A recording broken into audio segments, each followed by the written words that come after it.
fiction combined, and she is also the co-author of Stepping Out from the Shadows.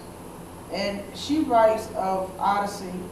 Meredith Coleman McGee writes honestly about pain, human frailty, and difficult social issues. Yet her poems reflect a tenacity, sometimes surprising hope in the possibility of transformation, healing, and wholeness. As she both celebrates and laments our rich but often troubled collective and individual heritage, she reminds us that our journeys continue and our striving for better things must never cease.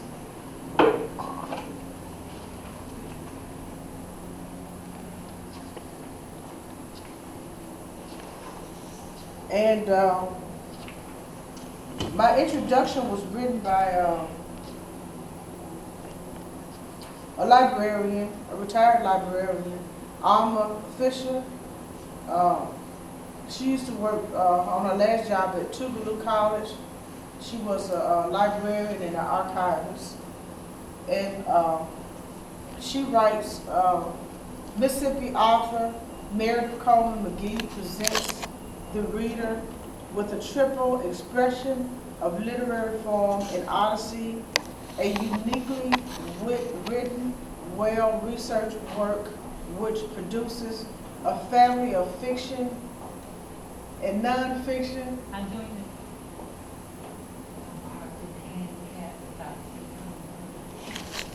Let me move my arm. Okay. Nonfiction writings under one cover. This book is an interesting read, especially for the poetic-minded, civil rights activists, students of history, and small business leaders. Of special notation is the prelude, written entirely in poetic fashion by the author's sister and niece. This one volume contains 228 pages with black and white pictures, charts, and references. The first 3 chapters contain poems that mirror the behavior and conditions that are often seen in today's world.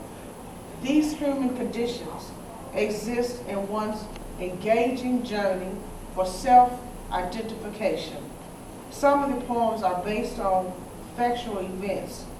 In one poem, the author includes an experience of her ancestor in a 4-line stanza.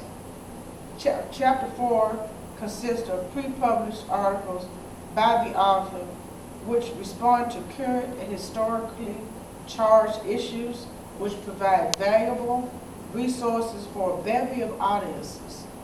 The articles include statistical and timely information about numerous topics and record facts about McGee's uncle, civil rights icon James Meredith, 2009 Walk for the Poor, and his 2012 Walk for Education and Truth.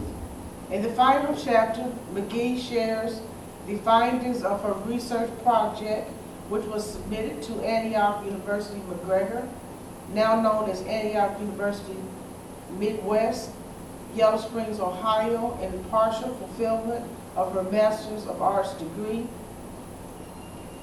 In this study compares the leadership characteristics of Sam Walton and Ray Kroc with Southern small business leaders.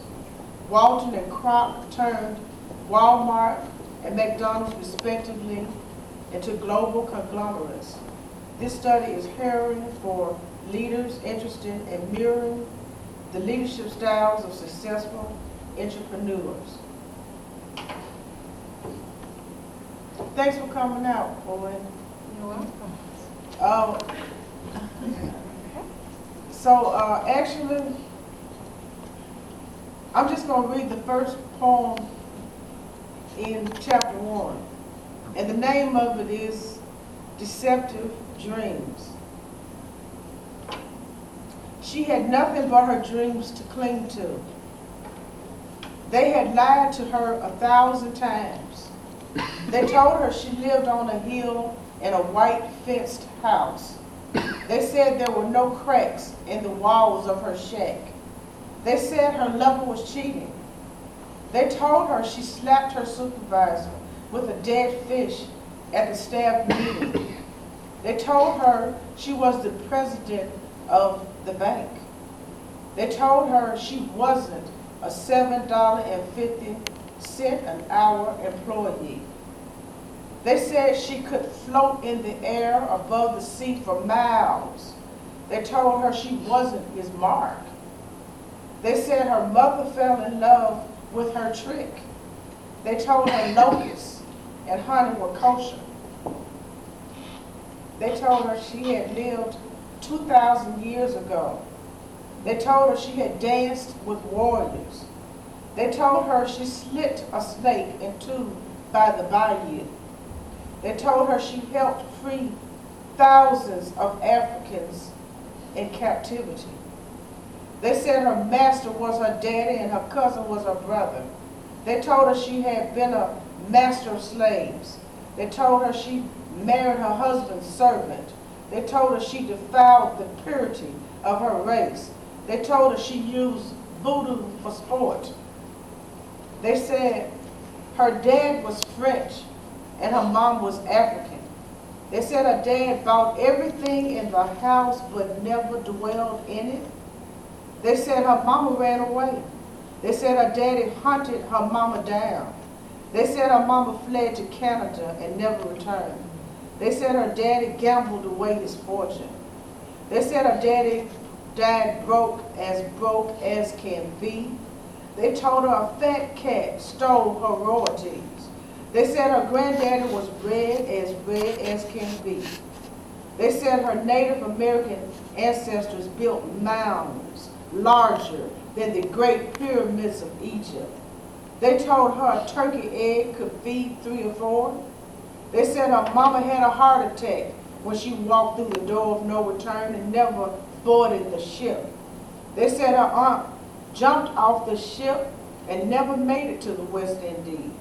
They said her uncle hid in the woods and lived among the natives. They told her granny stuck a pitchfork in Mister's hand. They told her the sheriff buried Bubba's face in the sand. They told her justice wasn't no woman with no equal scales.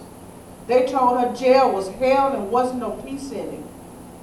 They told her the warden was a hypocrite and the governor was his friend. They told her tricky business practices would push millions into the